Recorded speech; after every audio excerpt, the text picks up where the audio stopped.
राहुल गांधी एक तरह से युवाओं को उकसाने की कोशिश कर रहे हैं। वो चुनाव आयोग को भी धमका रहे हैं, तो वहीं अखिलेश यादव भी बुलडोजर वाली धमकी दे रहे हैं। उन्होंने योगी सरकार को सीधी धमकी दी है कि उनके दफ्तर पर बुलडोजर चला तो सरकार के स्मारकों को भी उसी बुलडोजर के साथ जाना होगा। असल में अखिलेश यादव योगी फोर्स के बुलडोजर एक्शन से डरे हुए हैं, क्योंकि समाजवादी पार्टी के दफ्तर पर बुलडोजर का खतरा जो मंडरा रहा है। खुली धमकी, open challenge, Samajwadi brand politics, कोई नियम नहीं, कोई कानून नहीं। जहां लाल टोपी और हरा झंडा पहुंचा, उस जमीन पर कब्जा, उस भवन पर कब्जा। जिस बुलडोजर से पार्टी कार्यालय गिरेगा, वही बुलडोजर ढूंढ करके उनका भी स्मारक लेकर के चला जाएगा। जुबान में इतनी तल्खी, इतनी कठोरता, वो भी उस भवन के लिए जो कानूनन समाजवादी पार्टी का नहीं है, जिस पर बुलडोजर एक्शन लेने का वक्त आता दिख रहा है। मामला मुरादाबाद के उस भवन का है जिसे अखिलेश यादव के पिता मुलायम सिंह यादव ने समाजवादी दफ्तर में तब्दील कर दिया था। लेकिन अब समाजवादी पार्टी को बड़ा झटका देते हुए जिला प्रशासन ने पार्टी के मुरादाबाद कार्यालय का आवंटन निरस्त कर दिया है।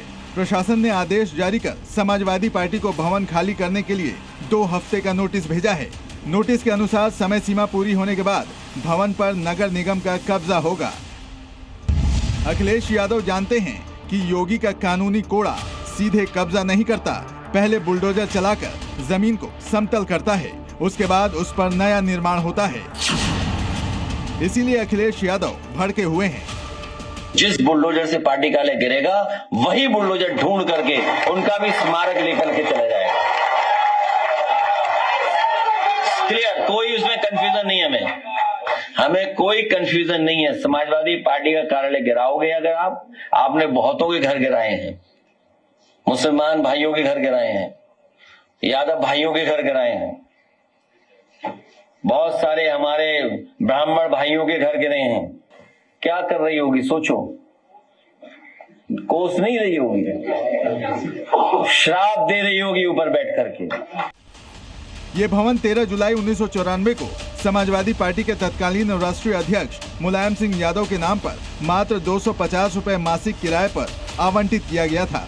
भवन 953.71 वर्ग मीटर भूमि पर बना है। मुलायम सिंह यादव के निधन के बाद सपा की ओर से इस भवन का नेम ट्रांसफर नहीं कराया गया। सरकारी नियम के मुताबिक आवासीय और व्यावसायिक भवनों का आवंटन अधिकतम 15 वर्ष के लिए किया जा सकता है, जबकि समाजवादी पार्टी कार्यालय को आवंटित हुए करीब 30 साल बीत चुके हैं। इसी आधार पर प्रशासन ने कार्रवाई करते हुए आवंटन कैंसिल किया है। समाजवादी पार्टी का जो बयान आ रहा है उससे स्पष्ट है कि 2017 के पहले जिस तरीके से खाली प्लाट और दुकानों पर कब्जा किया करते थे समाजवादी पार्टी, आज भी उनकी मानसिकता कब्जावादी पार्टी की ही है।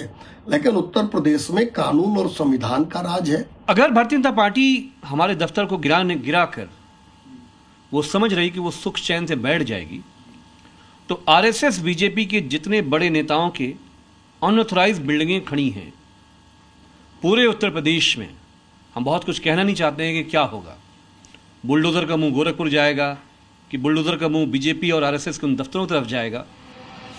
अखिलेश यादव के पास मुरादाबाद वाले पार्टी दफ्तर को बचाने का कोई कानूनी आधार नहीं है, लिहाजा अब समाजवादी पार्टी इसे शुद्ध सियासी मुद्दा बनाकर उछाल रही है। लेकिन जैसा कि योगी का ट्रैक रिकॉर्ड बताता है, कानून अपना काम करेगा और कानून को जरूरत पड़ी बुलडोजर चलाने की तो मुरादाबाद वाला समाजवादी पार्टी का दफ्तर मिट्टी में मिल जाएगा। ब्यूरो रिपोर्ट, जी मीडिया। जी न्यूज़।